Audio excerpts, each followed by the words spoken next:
Dramatized from the full-color action pictures to be found in the Comic Weekly, the world's greatest comic supplement that comes to you each week with your Hearst Sunday newspaper. Join the 11 million adults and 6 million youngsters who make their weekends more enjoyable reading the world's greatest comic and adventure pictures by the world's best artists featured in every issue of the Comic Weekly. Insist on the Sunday newspaper that brings you the Comic Weekly. By going without food for days on end, by marching day and night, snatching a precious hour of sleep here and there, Jim, Lil, Judith, and Kolo managed to stay just beyond the reach of the pursuing headhunters. Finally, after 2 weeks of unbelievable hardship, they crossed the mountainous boundary of the savage headhunter country and reached the mountain pass that leads to the rolling valleys dotted with farms and plantations. Civilization at last. But the terrific strain they have put upon themselves takes its toll, and all but Jim collapse under the strain. But although Jim remains on his feet, he's almost more dead than alive. Only his relentless driving will and determination to bring his friends to safety keeps him alert. In the meantime, the governor of the Paguan Islands, acting on information received from the interior, orders searching parties to go to Jungle Jim's relief. An army plane in advance of the mechanized column sights something and reports by radio to the column below. Well, Sergeant, what do you make of it? There's no doubt about it, sir. That's the party we're looking for. I've got the glasses on them. From here, it looks like 2 women and 2 men. Uh-huh. There appears to be only one of them alive, and he's in danger. See, sir, they're on a narrow ledge of rock, and he's staggering around. He's waving something, trying to signal us. Okay, let's get the column down there and tell them about it. Very good, sir. Flight Sergeant Marlin in observation. Flight A for Army 22109, calling motorized unit A 4716. Come in, please. Flight A for Army 22109, calling motorized unit A 4716. Come in, please. This is motorized unit A for Army 4716. Come in, Flight Sergeant Marlin. Flying 6,000 feet, approaching mountains to west. Sighted party of 4. 2 men and 2 women on narrow ledge near the Kahlua Pass.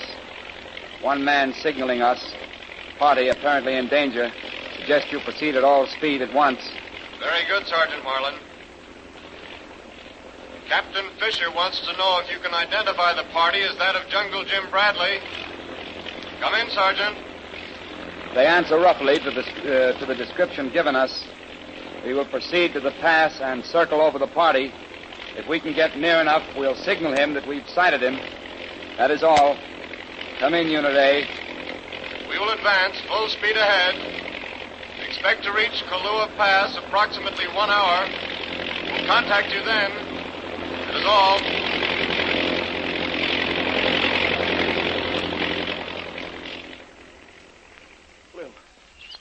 Lil.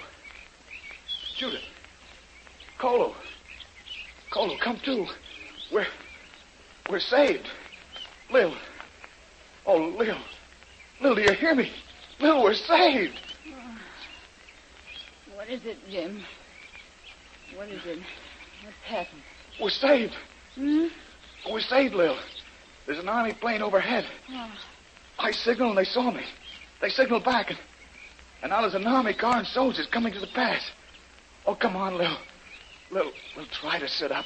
Oh, I'll try, Jim. Oh, but I'm numb. My arms, my legs won't move. How's Judith? She's pretty bad. Well, I'll try to rouse her. Judith, you're all right now. We're saved. Judith, open your eyes. Look at me. Judith.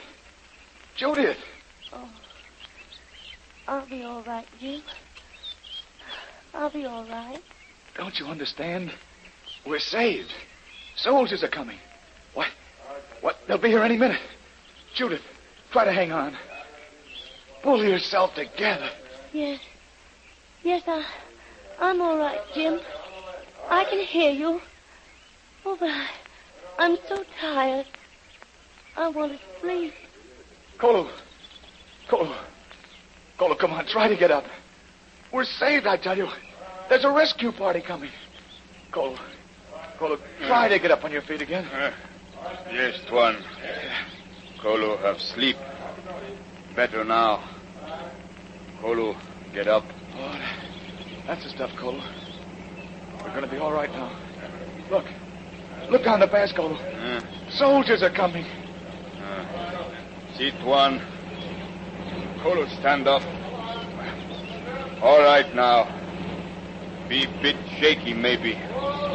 But soon feel good. Hang on, we're coming up to you. All right, men. Better bring up those stretchers. We may have to carry him down. All right.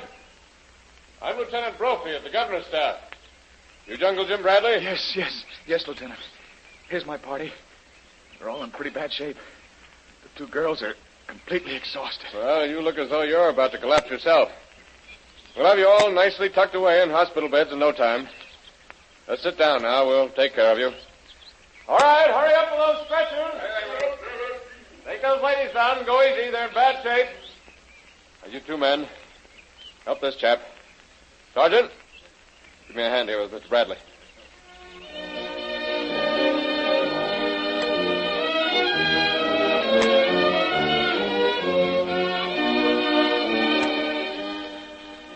Totally exhausted by his long campaign, half-starved, and his whole system weakened by the lack of sleep and rest, Jim's condition is far worse than the others, and Governor Thorpe makes daily visits to the hospital to watch developments. Well, how's the patient today, Doctor? Any signs of improvement? He's doing as well as can be expected, Governor.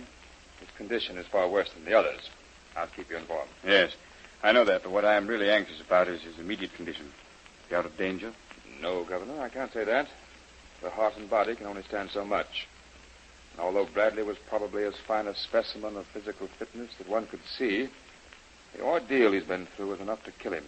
It's only a miracle he's alive now. Then it's really nip and tuck as far as Bradley's concerned. Yes, it'll be a week yet before we can pronounce him out of danger.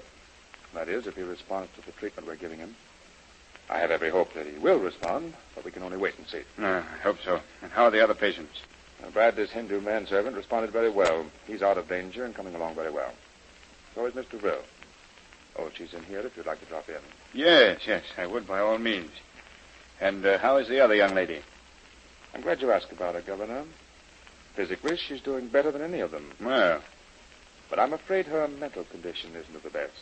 There's something weighing on her mind and troubling her a great deal. Probably the death of her uncle. She's very fond of him, despite his murderous nature.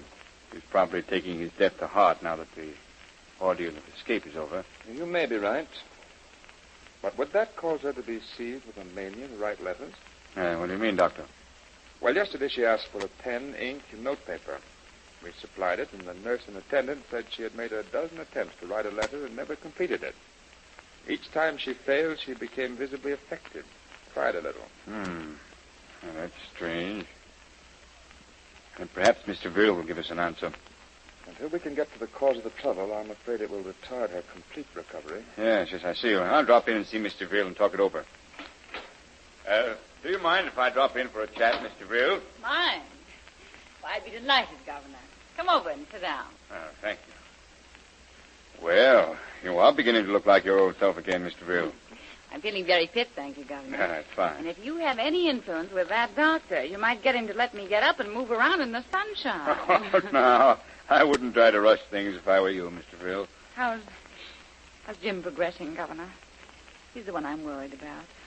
I can't seem to get much information from your doctors. He's doing as well as can be expected. But his condition was much worse than the others. I know that much, Governor. That's all I can get out of the doctor. Well, he's really doing well, Mr. Vrill. Responding nicely to treatments. But your lady friend in the next room seems to be puzzling the doctors. Well, Judith was in pretty bad shape, Governor. It's not that. Her physical condition is as good as yours. But she seems to be retarded by a mental condition. Yeah? She seems to have something troubling her very deeply. Whatever it is, it's weighing heavily on her mind. Well, she was an orphan and had no one in the world except her uncle. I suppose now that he's gone, she... Yes, we discussed that angle.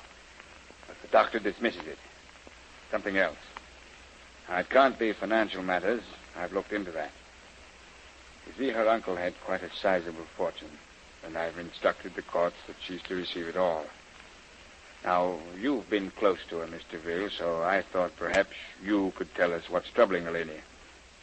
I feel more or less responsible for her future happiness, having had to forcibly upset her security by destroying Karnak, her uncle. I can't imagine what it can be, Governor, but I'll try to find out as soon as I'm able to get up.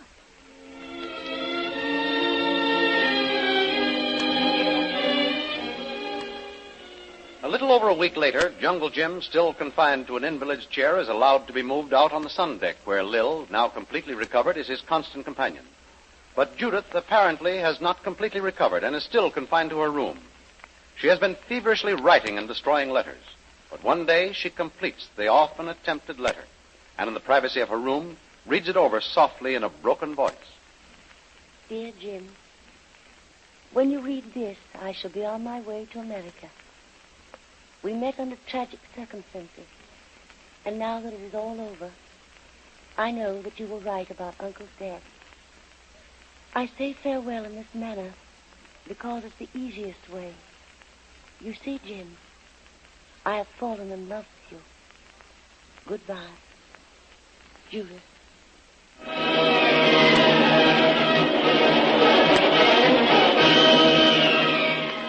So that is the answer to the mystery of what has been on Judith's mind. Will she mail the letter or leave it for Jim? What will happen when Jim and Lil read its contents? Don't miss the next exciting episode in the adventures of Jungle Jim. Remember, you can follow these adventures in the full-color action pictures which appear in the Comic Weekly, the world's greatest comic supplement containing the best full-color adventure and comic pictures. Remember, no other comic supplement can give you the top names of Cartoonland, like the list of all-star favorites to be found in the Comic Weekly. The whole family follow the fun and frolics of Popeye the Sailor, Tilly the Toiler, Barney Google and the Little King, the impish antics of Skippy, the Katzenjammer Kids, the immortal Mickey Mouse, as well as the exciting adventures of Flash Gordon and Jungle Jim. Join the 11 million adults and 6 million youngsters who every week find the greatest of home entertainment in the Comic Weekly, which comes to you with your Hearst Sunday newspaper. More thrilling radio adventures of Jungle Jim will be heard at the same time next week over this same station. Be sure to tune in.